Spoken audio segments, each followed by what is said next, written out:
Hi everyone, I'm Akshay Patil, your GRT safety captain for 2020-2021, and today you're watching the second installment of our gun robotics team safety training videos. As we cannot do this in person, today I'll be going over some general and shop safety rules.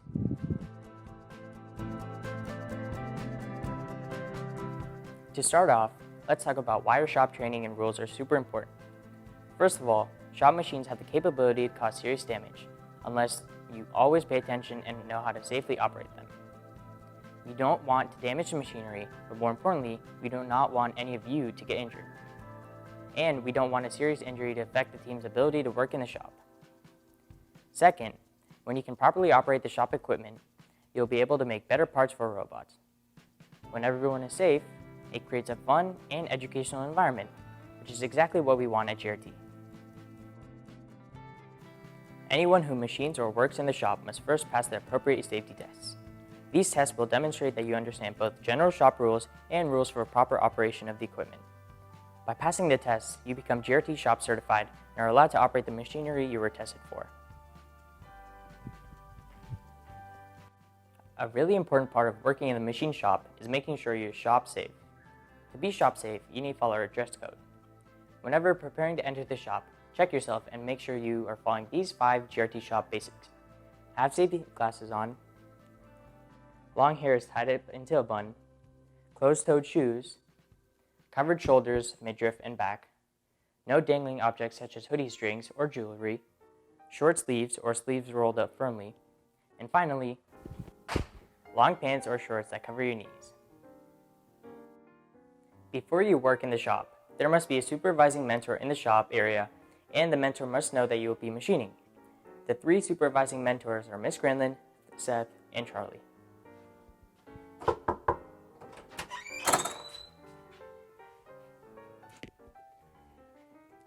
You are only able to machine safely when you're healthy, well-rested, and able to focus. Ask someone else to take over when you need a break. You must also always have a GRT buddy in the shop within sight and hearing of you. All injuries must also be reported to the supervising mentor. So once you have passed the shop test and are ready to work in the machine shop area, remember this daily checklist. Check that you're dressed properly, find a buddy to work with you, and notify the supervising mentor when you're working in the shop. Here are some general rules for keeping everyone safe in the shop. Always walk in the shop.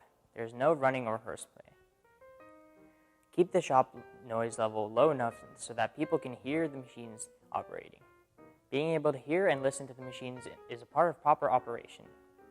Music may be played from the shop speaker, but always below machine sounds. No AirPods or headphones are allowed in the shop. Also remember to turn on the vents before working. If you're ever uncomfortable completing a task, find a mentor or vet team member and ask for help. We're all here to learn. If you see or hear something unsafe, talk to the person involved. At GRT, we use the phrase 200% accountability. This means that you're responsible not only for your own safety, but the safety of everyone in the shop as well. You'll learn more about operating specific machines later, but here are some general machine rules. Watch and listen to the machines carefully. This is part of proper operation. Let others know if you're going to make a loud noise, since unexpected loud noises can startle people and may cause an injury. Just announce "loud noise" as a warning before making loud noise. Whenever machining, consider your work holding. Your stock must always be secure in a vise or against a guide on a table. Anything that involves a spinning drill bit or an end mill must always be held in a vise or clamped down to a heavy, immovable object. Make sure everything is clamped tightly. Keep all body parts away from spinning stock or tools to avoid accidental injury from spinning blade. When any tools break or machinery malfunctions, report what happened to the supervising mentor right away. Also, let me know. Please report damaged equipment so we can fix machinery or replace the tool as soon as possible. In general, pay attention and be aware of all your actions and those around you. Next, we will be talking about personal protective equipment, also known as PPE. Some examples of personal protective equipment are safety glasses, hearing protection, and gloves. Safety glasses are the most important element of the shop dress code. You must always wear safety glasses in the shop or when working on the robot. To preserve the life of your safety glasses, you have to treat them well. Make sure to never place your safety glasses face down on their lenses, as this will scratch them and they will no longer be usable. Instead, place it down like this. Additionally, make sure to always return your safety glasses to your cubby box so you don't lose them. Hearing protection is important to use especially for certain machining activities, such as when operating the chop saw, when cutting a lot of stock on the horizontal bandsaw, when cutting large pieces of sheet metal with a vertical bandsaw or shear, or when standing next to an air compressor. Use hearing protection whenever you will be subjected to any source of loud noise. You can find hearing protection right here. Be sure to offer hearing protection to those around you before starting loud activities. Gloves are especially important this year. You must always wear leather gloves when lifting sharp objects or the robot. This year, due to the pandemic, everyone must wear a mask and latex gloves while working in the shop. The robot can also cause serious injury, so it is important to learn about robot safety. You must always wear safety glasses when you're working on the robot, even if you're not in the machine shop. The robot must be turned off or the battery unplugged before you work on or put your hands inside of the robot. Be careful of springs, winches, pneumatic fixtures, or any other source of potential energy when you're working on the robot. If a part on the robot needs to be repaired or modified, it is best to remove the part, rework the part, and then reassemble. If removing the part is not possible, and especially if you will be drilling or cutting metal, first cover the other robot components, especially electronic components, with clean cloth rags. When you're done modifying the part, carefully remove the cloth rags and then thoroughly vacuum away any remaining metal chips on the robot to make sure they don't damage the electronics, gears, or cause any other issues. Here are some safety rules specific to certain areas of the GRT shop. To start off, there's no food or drink allowed outside of the kitchen or carpeted area. Tools that reside in the controls, drivetrain, pneumatics, CNC, and welding areas are only for the use of those groups. Use the general toolbox for everything else. Let Ms. Granlund know if you think there's a tool the team should add to the general toolbox. Be sure to always knock before entering the welding room. Before spray painting in the paint room, be sure to turn on the fume hood with this switch. Store all flammable liquids such as dicam, acetone, and more in this yellow cabinet. We want to make sure to keep our space and shop clean.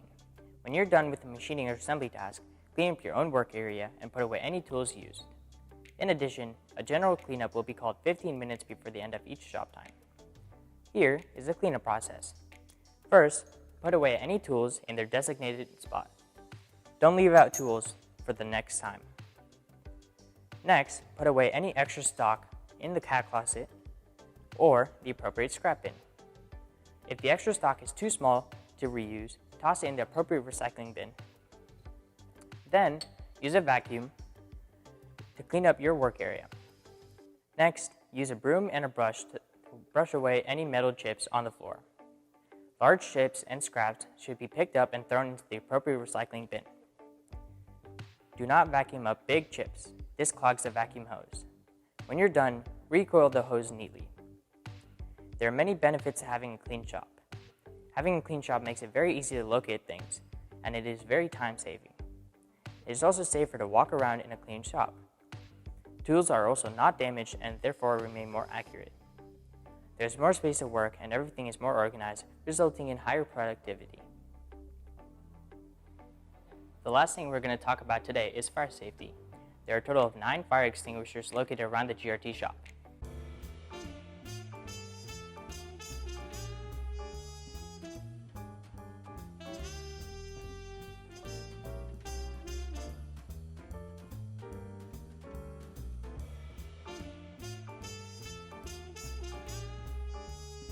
In the event of a fire, there are 4 exits that take you out of the building.